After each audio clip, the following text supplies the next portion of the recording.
Bueno, pois seguimos entonces coa sesión.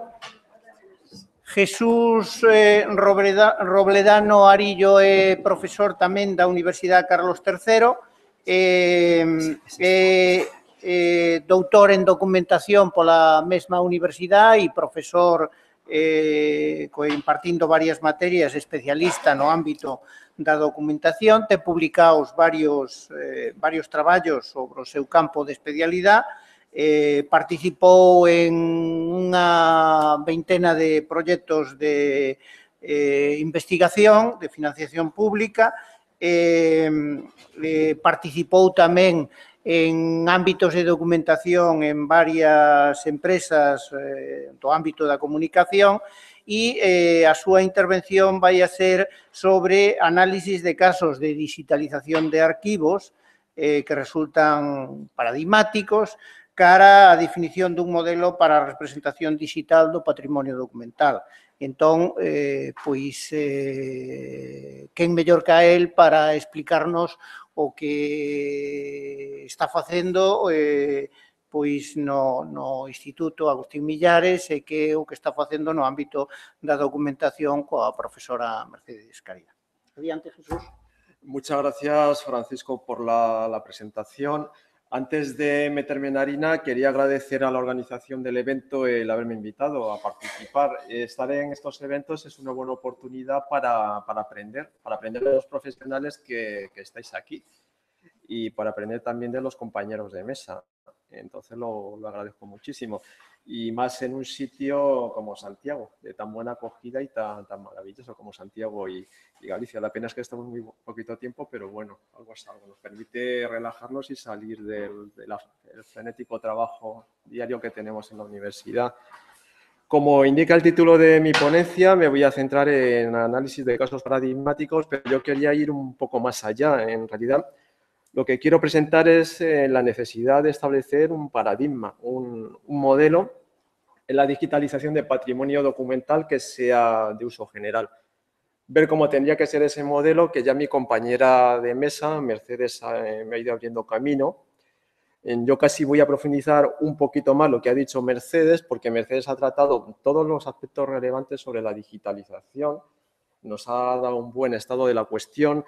Entonces, yo voy a profundizar un poquito más en esa idea que comentaba Mercedes de la necesidad de acudir a especificaciones que ya las empezamos a tener y muy buenas, y sobre todo a estándares. Entonces, quiero centrarme en lo que sería un buen modelo de digitalización, poner algunos casos de instituciones que están aplicando buenos modelos y ver cómo estamos en el estado de la estandarización que necesitamos en este campo. Si tenemos estándares para catalogar en bibliotecas, para catalogar en archivos, para transferencias de datos a bibliotecas digitales o archivos digitales, ¿por qué no tenemos buenos estándares para la digitalización y que abarquen todos los aspectos que tenemos que tener en cuenta en la digitalización? Estamos en camino de ese modelo y de ese estándar, pero nos faltan todavía muchos elementos. Os voy a traer luego dos estándares que han salido hace muy poquito, en marzo y en abril, de la ISO, que van a marcar las líneas de futuro. Y esas líneas de futuro son muy tecnológicas. Para estar al día de lo que se nos va a exigir en digitalización de patrimonio, tenemos que volvernos un poco tecnólogos, como vamos a ir comprobando a lo largo de mi intervención. Luego también os quería advertir como profesionales, como colegas míos que sois de esta profesión, la mayoría, por lo que nos han comentado los organizadores, que tenemos cierto riesgo con lo que nos encontramos en Internet. No todos los proyectos se han planteado adecuadamente ni todas las especificaciones que tenemos en Internet son suficientemente robustas. Yo os aconsejaría evaluar bien los modelos que estamos aplicando a nuestro caso para no correr el riesgo de tener sesgos tecnológicos, no tener luego malos resultados. Bien, sin más, voy a ir ya a la parte fuerte, al desarrollo de mi intervención. Me quiero centrar en estos aspectos. ¿Qué tendría que ser un modelo de digitalización? ¿Qué elementos tendría que tener esos modelos? Y luego poner algunos casos de instituciones que se están aproximando a ese ideal de modelo. Quiero presentar el caso de NARA, la National Archives and Record Administration de los Estados Unidos, que es, por así decirlo, la organización que se dedica a mantener el sistema archivístico de los archivos federales de los Estados Unidos, y otros proyectos afines a NARA, porque creo que son los que han marcado las pautas de ese modelo ideal que deberíamos tener bajo la forma de estándar. Y es más, los dos estándares que tenemos desde abril y marzo de digitalización de la ISO, de digitalización patrimonial, se han basado en estos dos casos, en la NARA y estos otros dos casos afines que luego voy a comentar, que uno es Metamorfose de la Biblioteca Nacional de Holanda y el otro es del Archivo Nacional de Holanda. Entonces, ¿qué mejor que traer casos paradigmáticos que ha usado la ISO para generar dos estándares de digitalización de patrimonio? Y luego, si me da tiempo, quería comentar algunos proyectos más específicos de los que pienso que podemos sacar también alguna experiencia interesante para nuestros casos. Pues ya parto al primer punto, lo que serían los modelos de digitalización. A mí se me ha pedido hablar de casos paradigmáticos en digitalización y el concepto de caso paradigmático es un proyecto o un programa de proyectos que nos aportan pautas que son sistemáticas, que nos van a ayudar al resto de instituciones a hacer las cosas bien. Y el concepto de modelo y paradigma es de arquetipo, de punto de referencia, algo que tenemos que imitar, algo que nos está orientando a hacer las cosas bien y a tomar decisiones. Lo que pasa es que yo iría un poquito más. Lo ideal es tener un modelo del cual se deriven casos paradigmáticos. Y lo ideal es que ese modelo, como comento, sea un estándar. Eso me evita el tener que estar analizando proyectos concretos y evaluando la calidad de esos proyectos concretos. Si ya tengo el estándar, no me complico la vida. Cuando me tengo que inventar un proyecto determinado, me voy a ese estándar que me va a decir cómo tengo que hacer bien las cosas. No me tengo que lanzar a Google a buscar otros proyectos a ver cómo han trabajado, porque corremos el riesgo de lo que comentaba al principio de mi intervención. A lo mejor no han aplicado los parámetros de trabajo que son más adecuados y yo no voy a tener la calidad que me van a exigir mis usuarios. Lo ideal sería que ante la pregunta que ha formulado nuestro compañero hace un rato, la respuesta fuera, vete al estándar ISO tal, que te va a decir cómo enfrentarte a la problemática de digitalizar ese tipo de cintas. Y ahí es donde tenemos que ir trabajando y ahí es donde la ISO se está poniendo las pilas últimamente. No pensáis que las organizaciones internacionales de estandarización están de manos cruzadas con esto. Y ya tenemos dos buenos frutos. Entonces, lo ideal sería esta flechita que va del modelo que deberíamos tener ya al caso paradigmático. Y todos los proyectos que salgan de este modelo deberían ser ejemplos, referencias a seguir. Han hecho bien las cosas porque previamente una organización de estandarización se ha ocupado de dar unas buenas especificaciones sobre cómo hacer bien las cosas. Esa es la situación ideal. Tenemos nuestro modelo bajo la forma de estándar idealmente. Eso se tiene que expresar por escrito y aplico esto y tengo unos proyectos que son paradigmáticos. Y a su vez el modelo se va retroalimentando de la experiencia que se va ganando con estos proyectos, ¿no? ¿Qué es lo que hace la ISO? La ISO va actualizando los estándares en función de cómo están trabajando. Si están funcionando bien o no están funcionando bien o la tecnología va evolucionando, eso se va actualizando. Entonces, la aplicación del estándar va marcando la actualización necesaria en el tiempo de ese estándar. Esto es la situación ideal y lo que quiero mostrar a continuación es en qué camino, o mejor dicho, sí, en qué camino y en qué punto de ese camino estamos actualmente. Bien. Luego, yo iría más a plantear los casos paradigmáticos no como proyectos concretos de digitalización, sino como programas de digitalización. Un proyecto es algo muy puntual, un proyecto es algo que no nos va a garantizar la continuidad. La obligación que tenemos como personas que trabajamos en instituciones es dar nuestro patrimonio a la sociedad y eso se consigue digitalizándolo, describiéndolo y utilizando estándares. Pero un proyecto solo no va a abarcar normalmente todo nuestro patrimonio, que es bastante amplio. Entonces, tenemos que pensar más en programas de digitalización que en proyectos concretos. Un programa es como una declaración de intenciones que nos da continuidad a todos esos proyectos que nos van a permitir abarcar todo nuestro patrimonio. Un programa nos da continuidad, porque hay una pretensión de continuidad, y un programa también nos da sistemática, porque el programa se plantea las especificaciones que tienen que seguir todos sus proyectos para hacer las cosas bien. Por eso, lo que voy a traer aquí como casos paradigmáticos van a ser programas.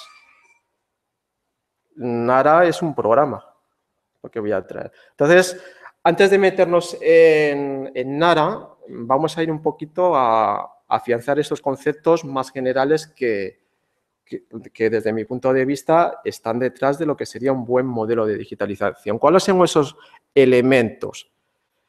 ¿Qué tenemos que tener claro antes de enfrentarnos a un proyecto de digitalización en nuestro centro de trabajo? ¿Qué elementos? Primero, el marco de aplicación. ¿Dónde estamos ubicados? Estamos ubicados dentro del patrimonio, estamos ubicados dentro de la física, estamos ubicados dentro de la medicina, estamos ubicados dentro de la gestión administrativa. ¿Dónde estamos ubicados? Eso lo tenemos que tener muy claro porque el resto de elementos va a depender de ahí, de ese marco. Yo diferencio dentro del marco uno o varios contextos de aplicación y aquí me estoy refiriendo a algo más específico.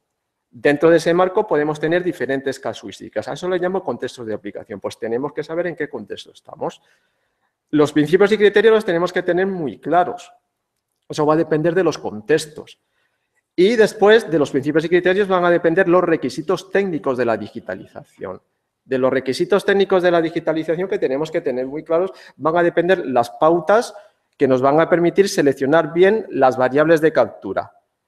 Esas variables técnicas que al final vamos a configurar en los equipos de captura o en los equipos de procesamiento de los documentos digitales. Pues, qué resolución espacial vamos a aplicar al escáner, qué profundidad de bit, vamos a escanear a color, vamos a utilizar este espacio de color o no, etcétera. Eso no lo marcan los requisitos. Pero los requisitos marcan una parte muy importante que es donde más se están centrando los estándares, que es el sistema de control de calidad. No podemos abordar un proyecto, un programa de digitalización sin tener claro ese sistema de control de calidad, que va a tener dos puntales. El aseguramiento de calidad, es decir, esos elementos previos que nos van a ayudar a tener calidad y luego el control de calidad. Son esos elementos que nos van a permitir controlar si estamos obteniendo o no calidad. Y luego una cosa que a mí me parece interesante y que he aprendido de Nara, cuando estaba preparando esta intervención, algo que yo siempre había excluido de mis clases son las modalidades de captura, pero cuando he entrado a analizar en profundidad Nara para esta intervención, para esta ponencia, me he dado cuenta que Nara lleva muy a rajatabla las modalidades de captura. Es un puntal imprescindible para su programa de digitalización. Nara maneja como 520 millones de dólares anuales de presupuesto y tiene como 5.000 empleados. Pero Nara nos dice, el 90% de mi digitalización no se hace con dinero que pongo yo, sino se hace a través de otras vías. Nos tenemos que buscar la vida para poder digitalizar. Tenemos decenas de miles de millones, billions, que llaman ellos, de documentos que servir a nuestra sociedad y no los podemos tener aquí parados. Entonces, tenemos que buscarnos las vías de conseguir digitalizar con un presupuesto que, aunque parezca mastodóntico, es escaso para el alcance de Nara. Fijaros, toda la red de archivos de las administraciones federales de los Estados Unidos. Es una barbaridad. Bien, esto debería también estar en un modelo de digitalización y manejar bien estas modalidades de captura es lo que nos va a permitir servir a la sociedad todo ese patrimonio que tenemos, que no podemos dejar parado porque estemos en un contexto de crisis y de poco presupuesto. Bien. Bueno, aquí lo que tenéis es una explicación pues, un poquito más sistemática que la que acabo de dar de todos esos elementos, de lo que sería un modelo o un estándar suficientemente amplio de digitalización. Aquí os digo que es el marco de aplicación, es ese contexto más general.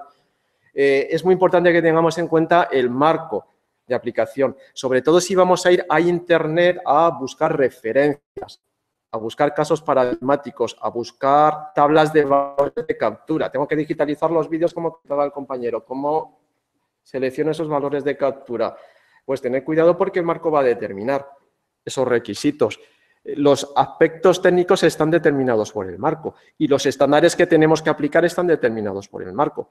Por ejemplo, yo si quisiera digitalizar radiografías, si estuviera en un hospital, en un contexto científico, técnico, médico, no me iría a los estándares patrimoniales. Aquí tenemos dos estándares patrimoniales de digitalización, los que acaban de salir, el ISO 19263 y 19264. No me iría a estos estándares, me iría a los estándares ANSI de digitalización de radiografías, donde van a marcar unos requisitos para que esa digitalización sea representativa para un médico. Que un médico no haga un diagnóstico erróneo porque la digitalización no sigue los parámetros que tiene que seguir la digitalización de una radiografía para hacer un diagnóstico médico, ¿veis? Entonces, siempre tenemos que tener en cuenta el marco donde nos estamos moviendo. Yo me voy a centrar en el marco patrimonial, son bienes del patrimonio histórico-cultural, ¿bien? Entonces, recomiendo ya de entrada estos dos estándares. Pero el marco determina, como comento, los requisitos técnicos. Esto es un documento de 1217. Está en el archivo de los duques de Liria, en el Palacio de Liria. Pertenece a los duques de Alba, ¿no? Es un documento de valor incalculable, un pergamino pues, impresionante, un valor histórico tremendo. Y aquí pongo una factura sacada de un archivo administrativo. Vamos a aplicar los mismos requisitos técnicos a la digitalización de una factura que a la de un pergamino medieval de valor incalculable, no. Esos requisitos van a depender del valor intrínseco de ese documento y el valor intrínseco de una factura en papel actualmente es muy pequeño. Más desde las directivas de la AEA, de la Agencia Tributaria, que nos permite destruir esas facturas si las digitalizamos de una forma estandarizada, ¿no? Si seguimos la normativa de la AEA para digitalizar facturas. Utilizamos software homologado, escáner homologado por la AEA, nos permite, las digitalizamos, las firmamos digitalmente y destruimos el papel. ¿Bien? Entonces, ¿veis? El marco determina aspectos muy importantes. Tenemos que tener en cuenta siempre dónde nos ubicamos. El contexto son aspectos más específicos que pueden depender de necesidades institucionales o de tipologías documentales. Aquí os pongo un ejemplo de contexto de aplicación. Si yo estoy en un archivo municipal y me tengo que enfrentar a la digitalización de los planos arquitectónicos, donde los arquitectos municipales tienen que determinar problemáticas de elementos del plano que pueden tener un tamaño muy pequeñito, que ellos los ven con lupas, pues a lo mejor tengo que aplicar más resolución de captura, es decir, más potencia en esa captura que si este documento arquitectónico estuviera en un archivo histórico. No lo sé, es algo que me tengo que plantear. Pero ese tipo de preguntas te lo da el contexto en el que estás trabajando. Vale, yo estoy en mi archivo municipal, es patrimonio histórico, pero también es patrimonio administrativo. Y tengo alguna exigencia extra porque esta documentación está siendo utilizada desde una perspectiva técnica, además de cultural. Esas son las preguntas que me tengo que hacer. Estoy en el contexto de aplicación, bien dentro de un marco. O la tipología de documentos. Son lo mismo los requisitos técnicos de un negativo en color moderno, actual, vamos, de actual no porque ya no se fabrican, pero hace 15, 10 años con respecto a este documento medieval. Eso no lo va a dar el contexto de aplicación. Bien. La modalidad de captura son las vías para obtención. No voy a centrarme en esto porque tenemos ahora el ejemplo de Nara que desarrolla esto muy bien. Y una cosa que os quiero advertir o quiero que seáis suficientemente conscientes, yo di clases de digitalización en los másteres que ha comentado mi compañera de departamento, Mercedes, y siempre dedico mucho tiempo a concienciar a mis alumnos sobre esto.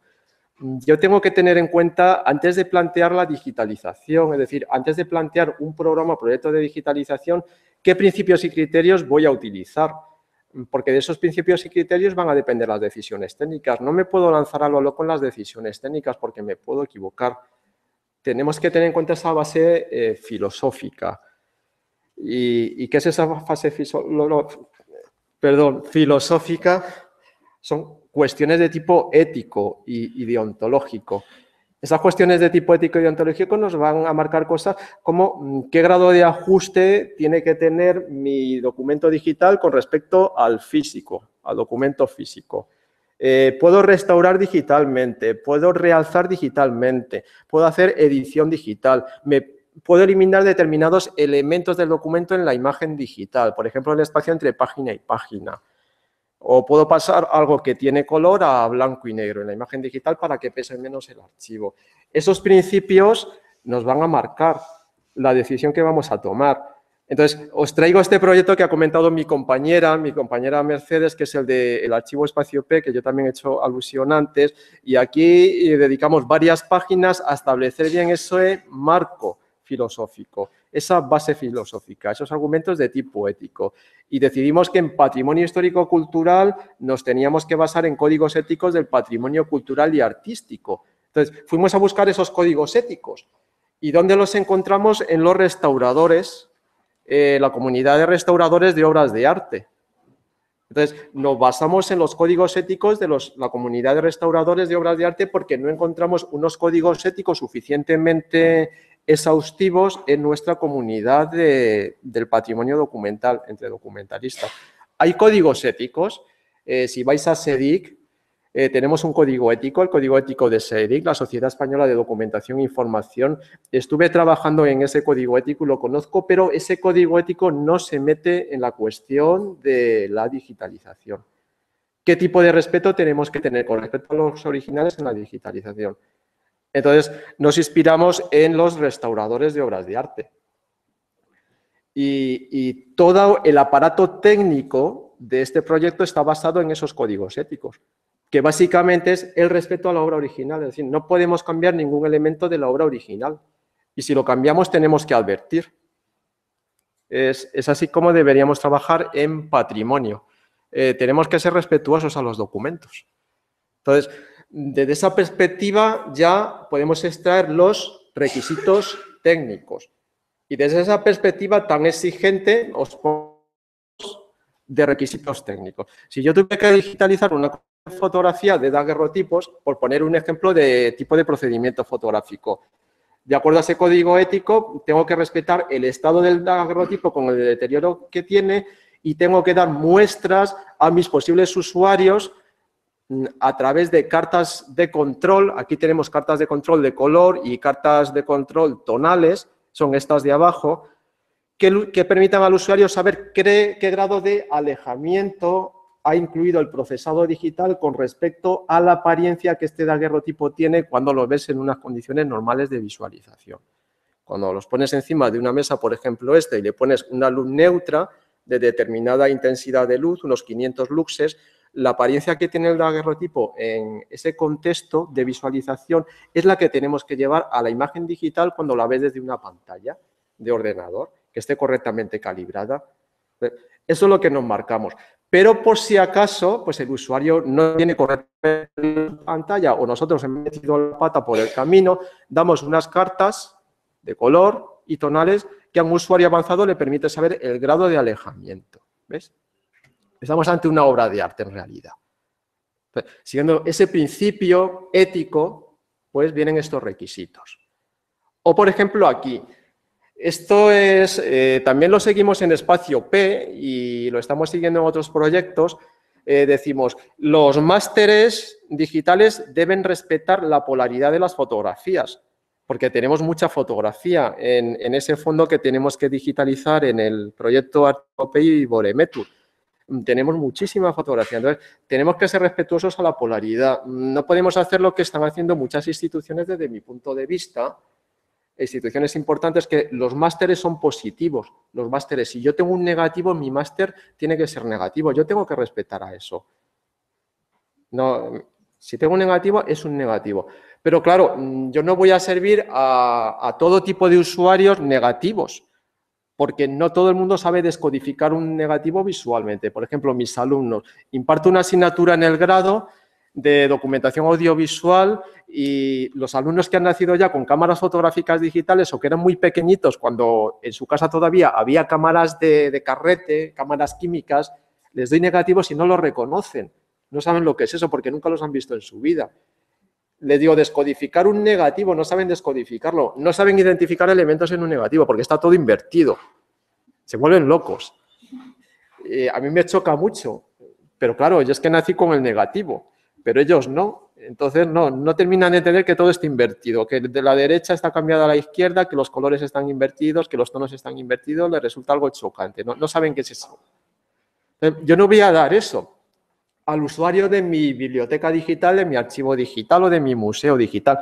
Le tengo que dar versiones positivas, pero ahí entramos en el requisito de los restauradores de obras de arte. Cuidado, si yo hago un cambio tengo que advertir. Entonces, puedo dar versiones positivas, pero deben ser positivos historicistas. Es decir, positivos que emulen lo que sería un positivo de época. Y no debo eliminar ningún elemento que permita al usuario darse cuenta que lo que tiene es una positivación digital de un negativo. Y debo advertir sobre todo. Bien, difundo la versión positiva, pero también difundo la versión negativa y soy respetuoso al documento. ¿Ves? Estos requisitos técnicos vienen determinados por un planteamiento filosófico previo, que tenemos que tener muy claro. Ahora, lo que tiene que tener un modelo es vital, es un sistema de selección de valores de parámetros o variables de captura. Es la pregunta del millón que seguro que me hacéis o teníais en mente hacerme alguno de los asistentes. Yo tengo este tipo de documento, ¿qué resolución le meto? 600, 400... Pues yo diría, eso tiene que estar en el modelo y tiene que estar en el estándar. Y eso debería venir de dos posibles formas. Bajo la forma de ecuaciones o fórmulas matemáticas, como hace la Universidad de Cornell. No son matemáticos los que hacen estas especificaciones, sino que son documentalistas, como muchos de nosotros. Entonces, nos dan unas fórmulas que metiendo determinadas dimensiones o medidas nos da, por ejemplo, la resolución de captura. Estas fórmulas se basan en el trazo más fino. Mides el trazo más fino de tu documento que quieres sacar con detalle en la imagen digital, le das estas medidas a la formulita y te va diciendo la resolución espacial, ¿no? Ese es un ejemplo. Otro ejemplo sería que el propio estándar o el propio modelo viniera ya con esos rangos para valor de resolución espacial. Esto lo saca el Archivo Nacional de Holanda. Uno de los casos paradigmáticos que traigo aquí. Nos dicen, vale, si usted tiene fotografía, por poner un ejemplo de tipo de documento, ya que estamos hablando de fotografía, y tiene estos tamaños de fotografía, pues puede optar por estos valores de resolución. Píxeles por pulgada, píxeles por milímetro, y le garantizo que el contenido icónico de la fotografía va a estar ahí. Y esto es lo que tienen que seguir las instituciones que se adscriben a mi modelo de digitalización. En este caso, las instituciones que dependen del Archivo Nacional de Holanda. ¿Veis? Nos puede venir así. Esto es un ejemplo que os traigo. Pero también ese modelo, ese estándar debe tener su sistema de control de calidad, como todo, ¿no? Ya en muchas empresas e instituciones aplicamos los estándares ISO de calidad. ¿Por qué no hacerlo en la digitalización patrimonial? Y ese sistema de control de calidad, va marcando equipamientos, procedimientos, herramientas, cartas de control y, sobre todo, métodos, técnicas para hacer el control de calidad. Es como un directorio de técnicas y luego un directorio de valores admitidos de la salida de esas técnicas de control. Esto es también del Archivo Nacional de Holanda. Lo han hecho documentalistas con el asesoramiento de ingenieros técnicos de imagen. Nos dicen, vale, si usted aplica los 2400 píxeles por pulgada, me tiene que dar en el parámetro de calidad, en el método SFR Efficiency, me tiene que dar un 90%. Cuando aplique este método de control de calidad a la resolución espacial, tiene que obtener un 90%. Si no, no pasa el control de calidad. Y esa digitalización no la puede aportar a nuestro sistema de archivos. ¿Veis? Esto debería también estar en el modelo. Bien. Os vuelvo a poner la diapositiva anterior. Esto sería el modelo, sus elementos, y podemos llegar a esto abstrayéndolos de casos concretos, que no sería la situación más ideal, porque podemos meter la pata. A lo mejor encontramos por internet una maravilla que no es tan maravilla, pero a nosotros nos parece maravilla. O lo ideal sería la definición previa. Tenemos bien identificadas unas especificaciones correctas, muy prestigiosas, como son las de NARA o como son estas del Archivo Nacional de Holanda, o tenemos unos estándares que nos llevan a definir nuestro modelo. Vale, ahora vamos a casos. Primer caso, NARA. Tenéis aquí, bueno, al comienzo de mi diapositiva tenéis mi dirección de correo electrónico. Si queréis que os pase este PowerPoint, os lo paso. Si queréis hacer preguntas o lo que sea, mandar a la dirección que os atenderé. Posiblemente que en estos 3 o 4 días no, porque tengo un poquito de follón, pero después os atenderé gustosamente. Y aquí vienen las URLs de los modelos que yo quiero ahora ejemplificar, que quiero traeros. Y aquí tenéis Nara. Yo me conecto a esta URL, voy al sistema de archivos de Nara y tengo ya documentos que me dicen cómo han planteado ellos su programa de digitalización. Todos estos elementos que traía a mi esquema de modelo están en Nara. Todo.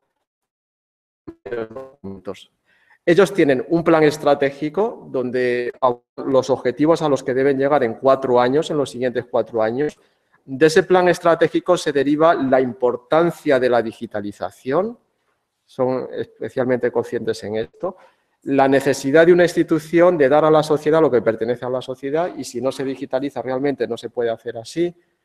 Y de ese plan estratégico nace una planificación estratégica para la digitalización. Y no penséis que la planificación estratégica, cuando estamos hablando de Nara, del sistema archivístico de los archivos federales de los Estados Unidos, es una barbaridad, ocupa 12 páginas o así. Pero esas 12 páginas van marcando todas las líneas de trabajo en digitalización. Y de esas 12 páginas se deriva que se tiene que crear un organismo dentro de Nara que se llama FADGI, que es un organismo creado por unos pocos expertos que hacen las directrices, es decir, hacen el modelo de digitalización de Nara, que deben seguir todas las organizaciones que aportan documentos al sistema archivístico, que son centenares. Se llama FADGI. Aquí tienes la URL de todos estos elementos. Y entonces, FADGI crea 2 grupos de trabajo, imagen fija y audiovisual. Todo lo que entra por imagen fija va a unas especificaciones y todo lo que entra por audiovisual va a otras especificaciones. Y todo este conjunto marca los elementos del modelo. No se le escapa absolutamente nada. Nada a Nara. Bien, modalidades de captura. Pero fijaros una cosa, esto os quería advertir, porque seguro que ya tenéis en mente esta pregunta. Me diré, bueno, pero son 525 millones de dólares anuales y 5.000 trabajadores. En mi institución solo soy yo para mantener el archivo. ¿Por qué nos traen Nara? No nos vendan la moto. Yo os digo, no, es que el modelo de trabajo de Nara se puede aplicar a cualquier escala, incluso a nuestro archivo doméstico, el archivo que tenemos en casa. Lo podemos aplicar sin ningún problema, cambiando la escala. Evidentemente, pero los elementos están ahí. No tenemos que ser Nara, no tenemos que tener 500 millones de euros de presupuesto. Su sistemática la encajonamos en nuestro caso sin ningún tipo de problema. Pero claro, necesitamos una formación fuerte previa porque es muy tecnológico. A partir de FADGI se hace muy, muy tecnológico. Bien.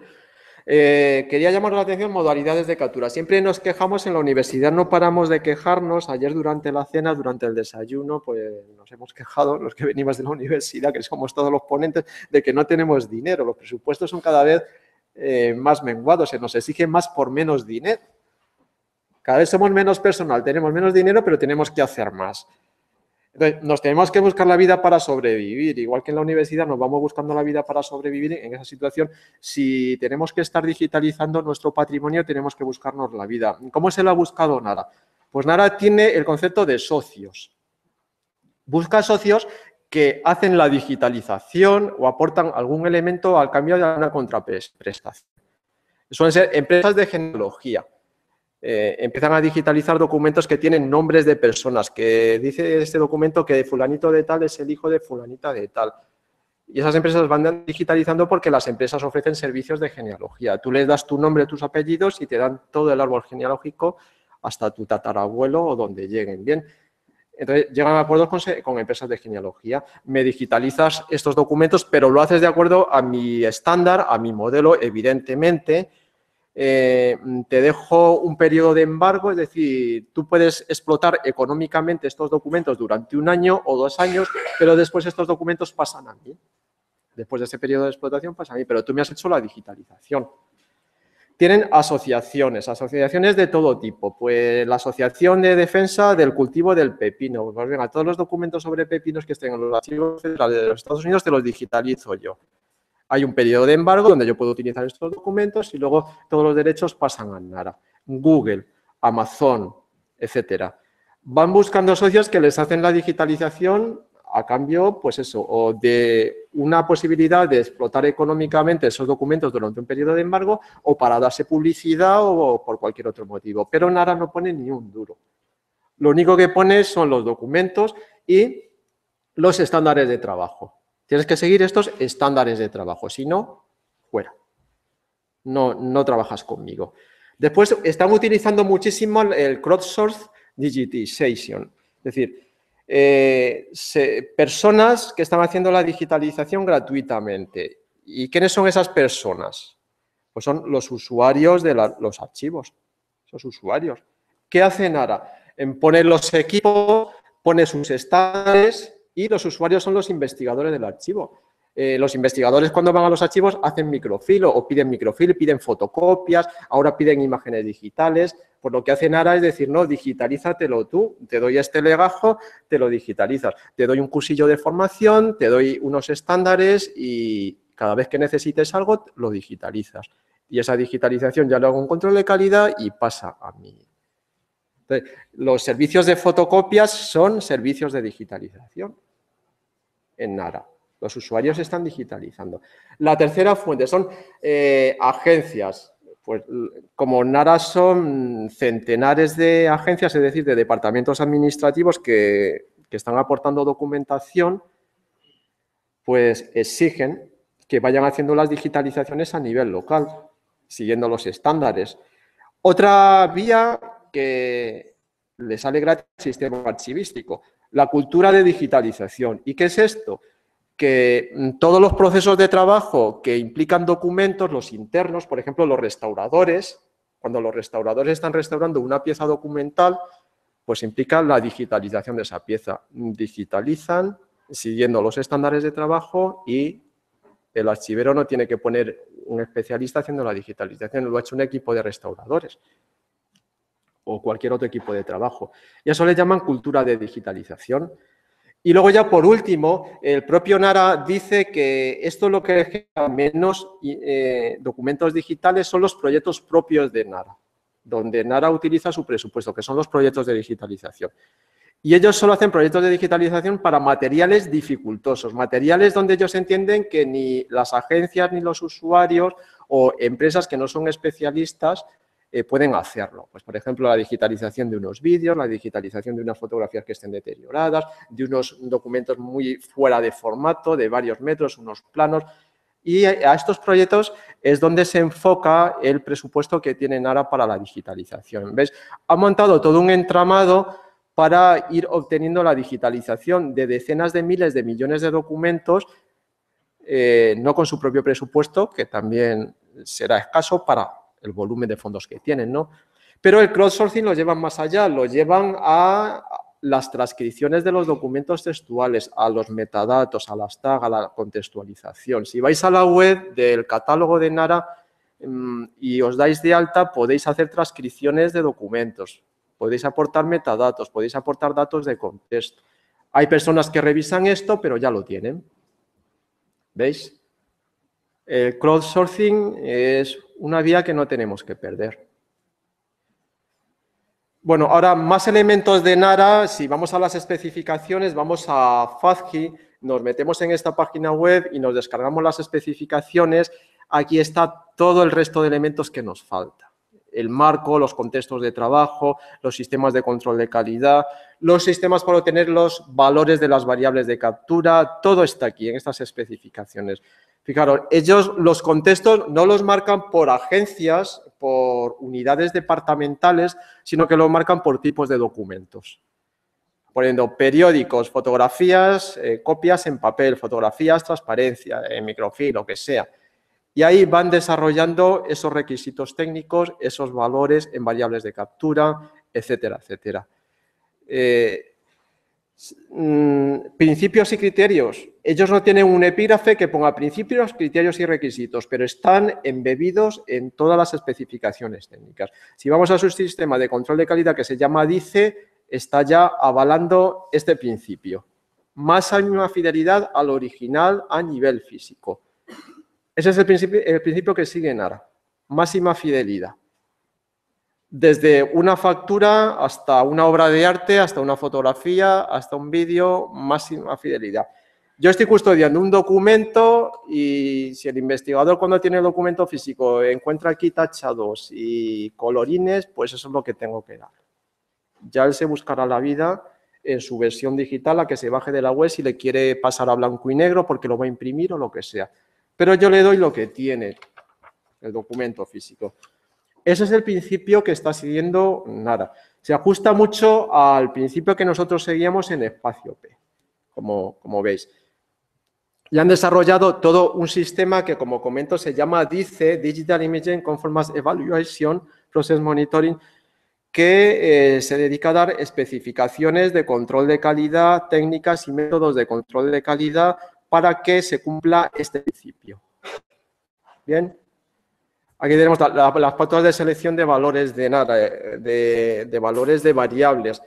Es un sistema muy curioso que ha copiado la ISO en sus estándares. Se basa en el sistema de estrellas o de niveles de calidad, niveles de conformancia. Si quieres tener las 4 estrellas, tienes que seguir estas pautas en la selección de valores y también estas pautas en los sistemas de control de calidad. Los sistemas de control de calidad te tienen que arrojar estos valores de rendimiento y te doy las 4 estrellas, te certifico. Estás cumpliendo las 4 estrellas de NARA. Si quieres menos potencia, menos calidad, puedes llegar a las 3 estrellas. Bajan los valores, por tanto, bajará el tiempo de trabajo, te saldrá más barato, pero solo tienes 3 estrellas. Si tienes menos tiempo, menos ganas, lo que sea, 2 estrellas. Y ya si pasas casi de todo, tienes 1 estrella. ¿Veis? Tienen ese sistema. Entonces, tú te puedes certificar en 1, 2, 3, 4 estrellas. Y esto lo copia el estándar ISO. ¿Ves? Aquí tenemos los valores en los métodos de control de calidad. Tiene una serie de parámetros físicos de control y los valores que tiene que dar la aplicación de esos métodos, y si cumple determinados valores te doy 4 estrellas, si no 3 o si no 2, y si no me aportas nada, 1 estrella que no te sirve para nada. ¿Bien?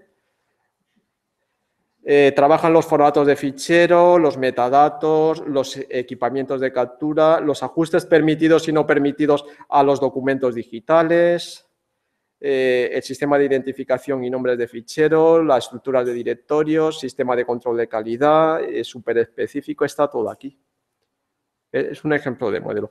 El otro caso paradigmático, en el cual se ha inspirado también la ISO para sus 2 estándares de digitalización, se llama Metamorfose, o le han llamado Metamorfose, que son las especificaciones del modelo de trabajo de la Biblioteca Nacional de Holanda. Tenéis aquí la URL, las podéis bajar y las podéis estudiar. Son muy completas, igualmente son extremadamente técnicas. Si no tienes una formación técnica muy amplia, te pierdes.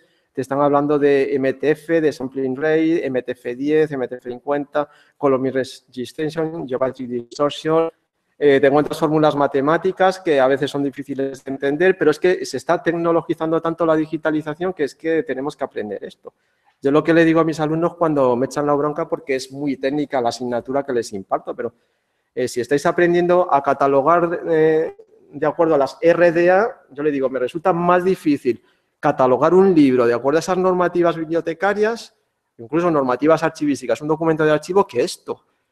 Si has sido capaz de aprender a catalogar bien con este estándar, ¿por qué no vas a ser capaz a hacer un buen sistema de control de calidad o un buen sistema de selección de valores de captura con estos otros conocimientos? Si a mí me cuesta más la catalogación que esto. Y tenemos que ser un poquito tecnólogos, pues nos tenemos que convertir un poquito en tecnólogos. ¿Qué remedio? Si los tiros van por la tecnología, tenemos que ser un poco tecnólogos. Igual que si sois archiveros o archiveras, tenéis que ser paleógrafos, diplomatistas, historiadores, mujeres orquesta, hombres orquesta, pues tenemos que meter en esa orquesta un instrumento que se llama tecnología. ¿Qué se le va a hacer? ¿Qué le vamos a hacer? Por ahí van los tiros. El Archivo Nacional de Holanda exactamente igual. Siguiendo la estela dejada por la Biblioteca Nacional de Holanda, tiene sus directrices, tiene su modelo, muy tecnologizado. Este es un ejemplo de fotografía. Y, ¿veis? Y ahora la ISO, Pues la ISO ha ido siempre al amparo de NARA y al amparo de la Biblioteca Nacional de Holanda y el Archivo Nacional de Holanda, y ha conjuntado, ha armonizado sus estándares de calidad, y tenemos 2 nuevos estándares desde marzo y abril de este año. Son el 19.263 y 19.264. Los acabamos de comprar en la biblioteca y deben costar unos 300 euros. Así los estándares son relativamente caros, pero es que es así la ISO. La ISO no regala nada. Son un punto de encuentro de estos casos que os acabo de comentar. No es otra cosa. Vais al directorio, vais a la tabla de contenidos y os vais a encontrar conceptos y términos muy parecidos que los que veíais en NARA, esas especificaciones de FASTCI o de la Biblioteca Nacional de Holanda o del Archivo Nacional de Holanda, en ambos estándares.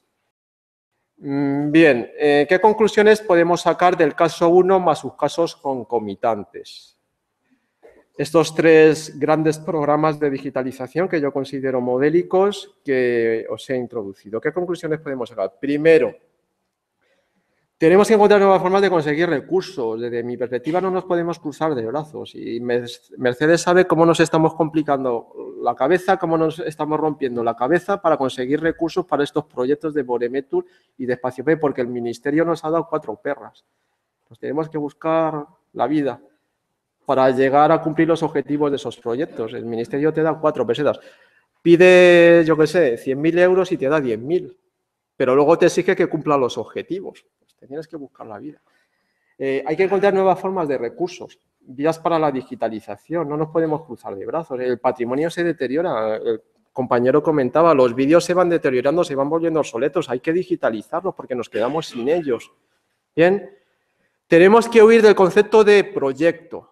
Hay que introducir el concepto de programa de digitalización con sus vías de trabajo, sus estándares, sus especificaciones.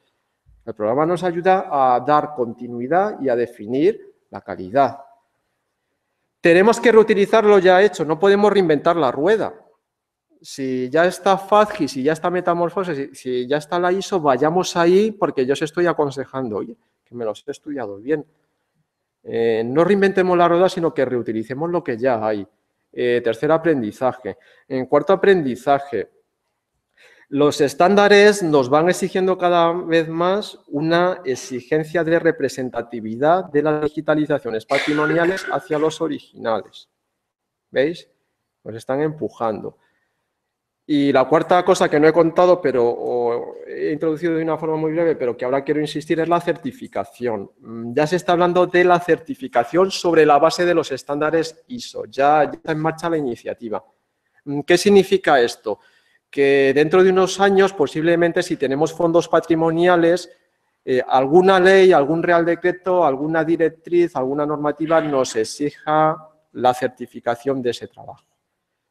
Igual que ahora nos certificamos por la norma ISO de calidad en las empresas o en las instituciones, a lo mejor mañana, si nos quieren dar 10.000 euros para digitalizar, nos dicen sí, pero certifícate por la ISO en 2 estrellas o 3 estrellas, las normas ISO de digitalización. Es decir, la digitalización está al llegar y ya se está hablando de la creación de esos organismos certificadores. Eso que nos obliga a tratar de conseguir esos estándares y empezar a estudiar un poquito en qué consisten. Estos son los aprendizajes y yo creo que es por donde van los tiros en la digitalización de patrimonio, ¿no? Estamos moviendo en el marco patrimonial. Y bueno, ya las siguientes diapositivas no me va a dar tiempo a comentar, al final me he enrollado un poquito en la primera parte, pero si queréis las puedo publicar en la web y las podéis bajar. O me las pedís directamente y os bajáis estas diapositivas. Os explicaba un poquito más el concepto de parámetro físico, que es la estrella de los estándares y de los modelos, y luego os traía lo que cuesta esto, que seguro que alguien tiene en mente ya la pregunta, vale, y eso que nos has contado está muy bien, pero ¿cuánto vale? Esto es lo que vale, lo tengo aquí. Aquí está. ¿Qué necesito para implementar las especificaciones de FASTCI, de Metamorfose y de los estándares ISO? Yo os digo, si cumplís con FASC y con Metamorfose, estáis cumpliendo con los estándares ISO, porque los estándares ISO absorben esas dos. Entonces, podéis elegir certificarme con Metamorfose o con FASC. Estáis cumpliendo con ISO, ¿bien? ¿En cuánto vale el software de control de calidad? Se puede comprar aquí para la ISO, para la normativa ISO. En ISO no vais a descargar nunca un software gratuito. ISO lo va a cobrar todo. Vais a esta empresa, tenéis aquí una empresa que se llama Image Engineering, lo ponéis en Google y QAnalyzer y os sale entre 1.750 y 5.000 euros según prestaciones. Con 1.750 te vale para la ISO, para hacer control ISO. No hace falta los 5.000 euros. Si vas a FASCI, me quiero certificar por FASCI. OpenDice es gratuito. Lo ofrece gratuitamente FASCI, lo bajáis de aquí. Y el manual lo podéis bajar para aprender, gratuito. Pero la trampa, ¿dónde está? Que necesita una carta específica, que es esta, que vale 750 euros. Y necesita esta carta que vale 250 euros. Pero esta carta la compráis por Amazon, la primera. La segunda no. La tenéis que comprar aquí. Y os van a soplar como 750 euros más las tasas de aduana, más aranceles y la releche. A lo mejor se os pone por 800 euros. Pero el programa te lo regalan. Si queréis trabajar con ISO, pagáis este dinero a esta empresa que se ha dedicado a hacer la aplicación y tenéis que comprar esta carta, que vale entre 162 euros más barata y 3.000 euros. 162 tamaño A4, 3.000 euros tamaño A0. Eso es el coste más aprendizaje. Bueno, os traía otros proyectos que no me va a dar tiempo, 2 proyectitos más y luego el concepto de parámetro físico, que creo que se entiende bien con esas otras diapositivas. Ya os digo, si queréis me escribís, tenéis aquí mi dirección y os paso lo que necesitéis. Muchas gracias por vuestra atención y si tenéis preguntas.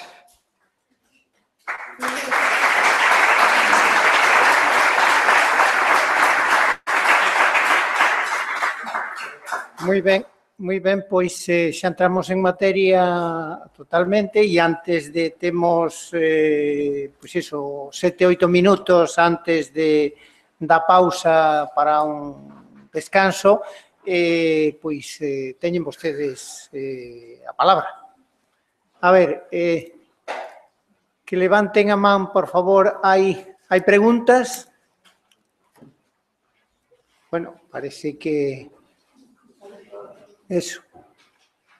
¿Alguna cuestión? Si non hai algunha cuestión, fago eu unha pregunta pouco general. En que estado, digamos, podríamos decir, podríamos calificar en España el estado de digitalización a nivel general, así para presentar una radiografía pues en titulares? Pues bueno, conozco algo porque suelo trabajar con instituciones, suelo trabajar con el Ministerio de Cultura. Como comentaba Mercedes, hacemos distintos proyectos de asesoramiento para instituciones, entonces trabajo en proyectos con el Ministerio de Cultura de asesoramiento y yo diría que estamos en un notable yendo hacia sobresaliente. Se están haciendo cosas muy buenas, proyectos muy interesantes, muy completos y muy buenos, no solo de digitalización, sino de servicio público, de servicio de los documentos digitales en sistemas de bibliotecas y archivos digitales. Y europeana. La Biblioteca Nacional está haciendo un trabajo impresionante. La Biblioteca Nacional ya exige certificación, de acuerdo a, creo que Metamorfose o FASCI, lo está exigiendo en sus trabajos, a sus proveedores de servicios de digitalización, para que veáis a qué nivel está. Y el Ministerio, todas las ayudas y proyectos que está sacando el Ministerio, lo está sacando ya con preservación digital, igual que la Biblioteca Nacional, y se están interesando mucho por investigación en preservación digital. Entonces, estamos en un estado bueno. A nivel institucional ya hay conciencia de la necesidad de estandarizar, algo que comentaba muy bien Mercedes al principio de su intervención, y de hacer directrices sistemáticas. Y se están asesorando bien para esas directrices. Están haciendo bien las cosas. Entonces, yo diría que vamos muy bien encaminados. Y luego encontramos cantidad de proyectos en instituciones locales e instituciones pequeñas que son muy meritorios, que están aportando sus metadatos y sus objetos digitales y para Europeana. Y hay una preocupación grande ya por estándares de metadatos.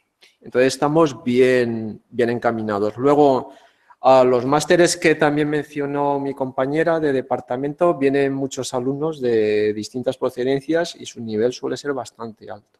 En las instituciones se está ya trabajando y empezando a trabajar bien. Queda muchísimo por hacer, pero vamos por buen camino en España, desde mi perspectiva. ¿Y a nivel empresarial? A nivel empresarial, pues la cosa varía, porque hay menos conciencia del valor del patrimonio. Entonces, quitando grandes corporaciones o grandes empresas públicas, no suele haber mucha conciencia. También por la cuestión económica. La empresa lo que quiere es rentabilidad y quiere ver la rentabilidad ya. Entonces, no terminan de ver bien una inversión en digitalización de un patrimonio que, bueno, más o menos tienen conservado cuando su prioridad es tener resultados. Entonces, esas inversiones todavía no están canalizando en la empresa. Y la empresa tiene mucho patrimonio histórico-cultural. Luego, a nivel de fundaciones, también hay cada vez más conciencia de la necesidad de poner ese patrimonio a disposición del público. Y hay fundaciones que están trabajando muy bien. Entonces, yo daría un notable, no diría un sobresaliente porque queda muchísimo por hacer. Pero sí que le daría un notable.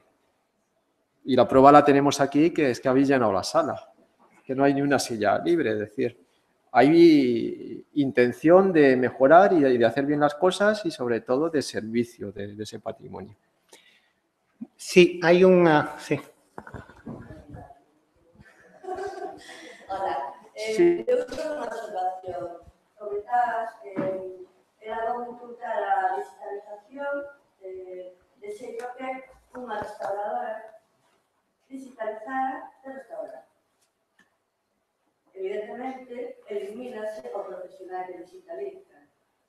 Eu non a vexo congruente, creo que cada especialidade é para que ainda que teñan unos conceptos de digitalización, ten que ser unha persona formada. Sí, yo en realidad estoy de acuerdo. Lo que pasa es que en una situación de presupuesto menguante y de necesidad perentoria de digitalización, hay que buscarse la vida. Entonces, ¿qué es lo que ha hecho Nara? Establecer unos requisitos de trabajo muy bien asentados, unos procedimientos muy regulados, muy normalizados, de tal forma que alguien que no sea experto en digitalización puede hacer la digitalización correctamente. Es decir, se lo dejan todo preparado. Prácticamente es poner el documento y darle al botón. Entonces, si no haces ese trabajo previo, no puedes poner a un profesional que no está bien formado en digitalización a hacerlo porque va a meter la pata. No solo va a meter la pata en la calidad de los resultados, sino que es que te puede destrozar el documento. Te empiezan a forzar las encuadernaciones, las fotografías los ponen a la luz, los ponen ahí casi que les dé el sol para que esté, o que les dé el fresco de la mañana para que estén fresquitos, se cargan el documento.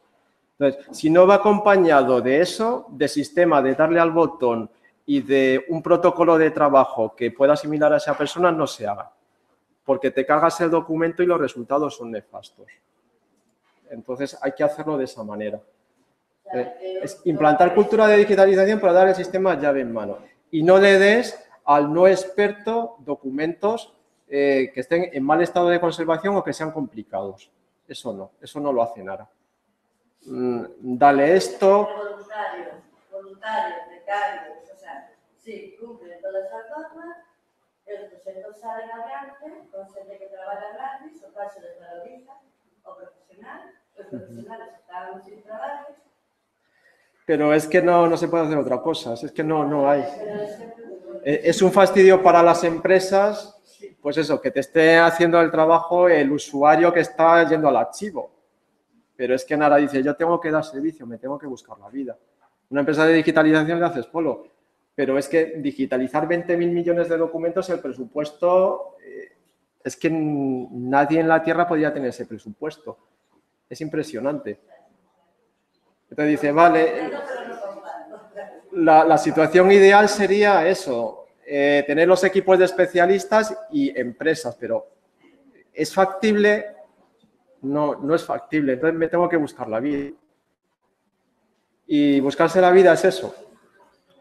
O digitalizar poquito, quedarme en los proyectos nada. Sí, Esa es la cuestión. Sí, temos aquí outra pregunta e, se lles parece, despois damos por concluída esta sesión. Era unha pregunta concreta. Vos que facedes traballo de proxectos reales con empresas ou con institucións, incorporades aos vosos proxectos, non? A avaliación do coste do mantenimento e para entendernos como facedes, canto vai a costar soster un arquivo digital? Unha cousa é digitalizar e agora, despois de que está digitalizado o seu, canto lle vai a costar? E no seu caso, con respecto a almacenaxe convencional ou a documentación convencional, tes algunha estimación de coste de sostén, de sostenibilidade deste tipo de proxectos? Sí, bueno, hay una cosa muy interesante que ha comentado mi compañera Mercedes, que me ha ido abriendo camino, que es que casi ha abarcado todo lo que yo iba a decir. Yo he especificado algo muy interesante que ha dicho Mercedes, que es que no hay que ir ni siquiera al concepto de digitalización, sino de continuidad digital. Sin continuidad digital no tiene sentido la digitalización, porque esos materiales digitales se te van a quedar obsoletos en pocos años. Pero no solo los materiales digitales, sino los propios soportes o la propia infraestructura. Entonces, la digitalización debe ir con un programa de continuidad digital. Y ese programa de continuidad digital lleva sus costes. Entonces, ¿cuánto te cuesta la preservación digital? Pues ahora mismo hay empresas de preservación digital que están trabajando con este modelo de negocio. Tú pagas una cantidad inicial, ellos te hacen la preservación digital, pagas una cantidad inicial y una cantidad mensual o anual por el trabajo de preservación digital y por garantizarte que ese patrimonio digital es perfectamente reproducible en cualquier momento y no tiene ningún problema de obsolescencia. Y los costes son variables según las empresas. Hay empresas que te vienen a cobrar como entre 500 y 1.000 euros el terabyte y luego un coste de mantenimiento anual que puede ser un 5%. Los presupuestos los suelen hacer muy a medida de las instituciones, para que te hagas una idea. Otras empresas te venden el sistema y otra posibilidad es que te hagas tú la continuidad digital. Entonces, hacértelo tú puede implicar tener un ordenador con un sistema de almacenamiento en línea con redundancia, que puede ser un sistema RAID, y un sistema RAID decentito, que no te va a fallar con seguridad en 5 años, pues te puede costar aproximadamente unos 4.000 euros para unos 20 terabytes. Te gastas 4.000 euros en 20 terabytes. Un sistema que pueda mantener incluso personal bibliotecario o archivístico, que no haga falta ser ingeniero informático. Un sistema sencillito, con seguridad, es decir, con respaldo. Unos 4.000 euros. 4.000 euros contando los discos, unos 20 terabytes. El programa de preservación digital te lo puedes bajar gratis. Hay sistemas software libres. Y el coste mayor sería formar en continuidad digital, coger a alguien de tu institución y darle esa formación. Que sea capaz de instalar y de trabajar con el programa, que sea capaz de aplicar estrategias de preservación digital y de mantener el sistema de almacenamiento. Sería el coste del personal, pero no tendría que ser una persona a tiempo completo. A lo mejor lo tienes un mes enfrascado en la preservación digital, en el sistema de preservación digital, y después cada semana 3 o 4 horas, no más. Entonces no sería tanto coste. Para que te hagas más o menos una idea del mantenimiento de lo que sería el fondo digital en buen estado. Si no quieres ese personal, no te quieres complicar la vida, una empresa. Si me escribes, yo te puedo dar varias empresas que están trabajando ahora mismo de preservación digital, si me mandas un correo. Y ya hablas con ellos y te pueden dar ese coste. Y luego estaría el coste del mantenimiento del sistema de archivo digital o biblioteca digital, que sería traspasar los metadatos a ese sistema y ahí pues el software hay gratuito. Antes comentaba Hackathon, tenemos software de repositorios digitales muy buenos, en DSpace que estamos utilizando en la universidad, que son software libre, que es tener un técnico informático a tiempo tiempo parcial manteniendo el servidor que tiene esos metadatos y que el software vaya funcionando y haciendo la carga de las imágenes o los vídeos digitales o lo que sea. Entonces, no es coste cero, evidentemente, tiene sus costes, pero es un coste que puede llegar a ser asumible. Y luego la otra alternativa es aportar los contenidos a recolectores. Aporto a recolectores y tengo mi fondo en esos recolectores. Aporto metadatos y ficheros digitales y que estén los recolectores. Esa parte me lo quito. Algo que comentaba, aquí en Galicia habéis comentado un recolector, tenemos en el ministerio y yo me mantengo mi fondo digital. Eso, con 4.000 euros de almacenamiento y una persona que le dediques a tiempo parcial de tu institución, puedes hacer ese trabajo. En realidad no es tan caro. Moi ben, pois gracias Jesús e estamos por... Muchas gracias. Unha pausa e a continuación intervendrán os profesores Abadal e Leite.